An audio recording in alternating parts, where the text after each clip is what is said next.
Pada masa pandemi COVID-19, kegiatan pembelajaran dilakukan dari jarak jauh atau PJJ.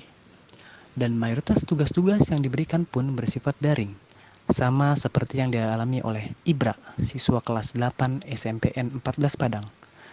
Oleh karena itu, sebagai orang tua, Ibu Widya memutuskan untuk berlangganan layanan Wi-Fi di rumahnya untuk memudahkan Ibra dalam mengerjakan tugas-tugasnya.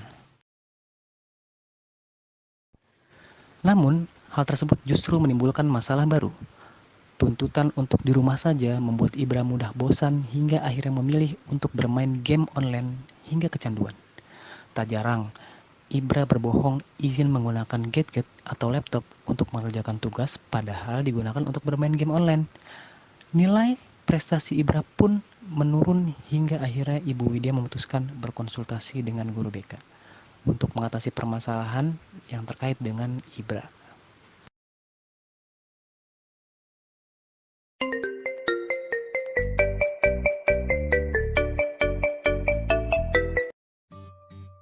Assalamualaikum Pak, saya Widya, orang tua dari Ibra, murid kelas 8. Oh iya, waalaikumsalam Bu Widya. Ada yang bisa saya bantu?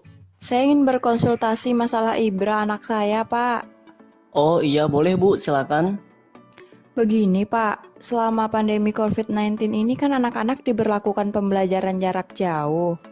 Jadi saya sebagai orang tua sudah memfasilitasi akses internet dengan memasang wifi di rumah. Tapi sepertinya disalahgunakan oleh Ibra Pak. Kalau boleh tahu, penyalahgunaannya itu dalam bentuk apa ya Bu ya? Begini Pak, si Ibra sudah berani berbohong meminjam laptop atau gadget dengan izin mengerjakan tugas. Tapi setelah diselidiki, anak itu membuka game, tidak mengerjakan tugas sama sekali. Selain main game, apakah Ibu sudah cek apa aja riwayat pencarian Ibra melalui internet? Karena kan kalau internet sekarang tuh kan lebih bahaya ya dari game. Karena umur anak segitu tuh udah sering penasaran dengan yang namanya pornografi. Sudah Pak, Alhamdulillah tidak ada. Riwayat pencarian di Google hanya seputar anime Jepang dan kata-kata lucu. Jadi masalahnya perubahan tingkah laku Ibra yang mulai berbohong ya Bu ya? Iya Pak, bahkan kemarin prestasinya menurun. Sebenarnya saya ingin menegur langsung atau mengawasi dia saat mengerjakan tugas, atau bisa saja saya matikan wifi-nya ketika pelajaran sudah terhenti. Namun saya tidak yakin Pak dengan cara itu. Saya cuma takut kalau anak saya menerima perlakuan saya dengan pandangan yang negatif. Baik Bu, apa yang Ibu pikirkan semua benar. Komunikasi secara langsung, mengawasi saat belajar, dan disiplin menggunakan wifi sesuai kebutuhan. Semua bertujuan agar Ibra itu nggak kecanduan game dan juga internet. Yakinkan diri Ibu bahwa apa yang Ibu lakukan ini demi kebaikan Ibra di masa depan. Dengan bahasa yang dapat dimengerti anak, insya Allah Ibra akan paham tujuan Ibu. Baik Pak, saya rasa memang harus saya komunikasikan secara langsung kepada Ibra. Tapi bagaimana ya Pak bahasa yang tepat untuk seumuran anak begitu?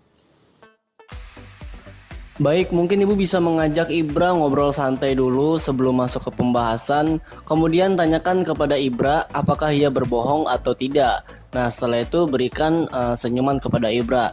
Pertanda Ibu tidak marah gitu. Dan lakukan komunikasi yang baik tanpa dipicu emosi. Mungkin saya bisa memberikan es krim dulu ya Pak agar moodnya bagus untuk diajak komunikasi. Wah, bisa itu Bu. Baik Pak, saya sudah yakin membantu anak saya agar tidak terus-terusan berbohong. Terima kasih ya Pak atas konsultasinya. Iya Bu, sama-sama. Setelah berkonsultasi dengan konselor, Ibu Widya pun mencoba berkomunikasi dengan Ibra sesuai arahan dari konselor. Gimana nak? Enak nggak es krimnya? Enak mah, terima kasih ya mah. Nak, ibu mau nanya sesuatu. Tapi jawab yang jujur ya. Iya mah, boleh. Kemarin Ibra memakai laptop dan gadget beneran ngerjain tugas. Maaf ya Maya, sebenarnya Iba main game. Terus tugasnya dikerjain? Enggak Ma. Ibra, Mama nggak bangga kalau Ibra jago main game tapi bohongin Mama. Yang Mama banggakan itu Ibra jadi anak yang jujur. Mama sedih loh kalau Ibra berbohong. Main game itu boleh, tapi tahu waktu dan aturan. Coba deh, apa untungnya main game berjam-jam begitu? Tugasnya malah keteteran dan gak dikerjain kan? Lain kali kerjain dulu ya tugas yang harusnya dikerjain, baru main game. Dan main gamenya juga gak boleh lama-lama, cukup setengah jam aja, oke? Iya mah, maafin Ibra ya. Ibra nggak akan ngulangi lagi kok. Setelah berkomunikasi langsung dengan Ibra, Ibu Widya merasa senang.